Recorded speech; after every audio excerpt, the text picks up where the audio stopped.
2026 vote বৈতরণী পার হওয়ার জন্য সব রকম চেষ্টা করছেন রাজ্যের বিরোধী দলনেতা শুভেন্দু অধিকারী।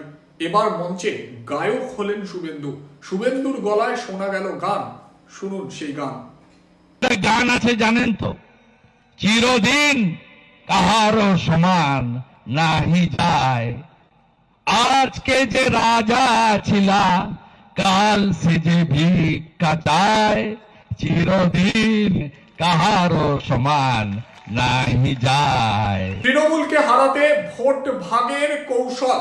রাজ্যের বিরোধী দলনেতা শুভেন্দু অধিকারীর গলায় নওশাদ সিদ্দিকী, হুমায়ুন কবিরের নাম।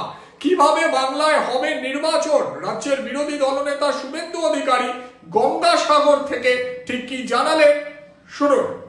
তৃণমূল থাকবে না, তৃণমূল থাকবে না। মুসলমানরা সব নওশাদ আর হুমায়ুনের দিকে,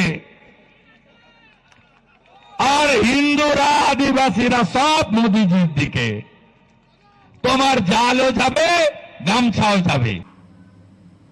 এগিয়ে আসছে বিধানসভা নির্বাচন আর রাজনীতির উত্তাপ ক্রমশ বাড়ছে। একের পর এক জায়গায় ছুটে যাচ্ছেন রাজ্যের বিরোধী দলনেতা। সেখানে গিয়ে মানুষকে আশ্বস্ত করার চেষ্টা করছেন 2026 বিধানসভা নির্বাচনে বিজেপি আসছে নাকি ক্ষমতায়, তার জন্য রণকৌশলও ঠিক করে ফেলেছেন শুভেন্দু অধিকারী। মমতা বন্দ্যোপাধ্যায়কে কি হারানো অতটাই সহজ হবে?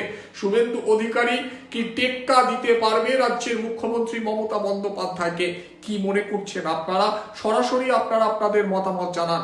2026 কি সত্যি ক্ষমতায় আসবে বিজেপি? কি মনে করছেন আপনারা? আপনারা অবশ্যই আপনাদের মূল্যবান মতামত আমাদেরকে জানান।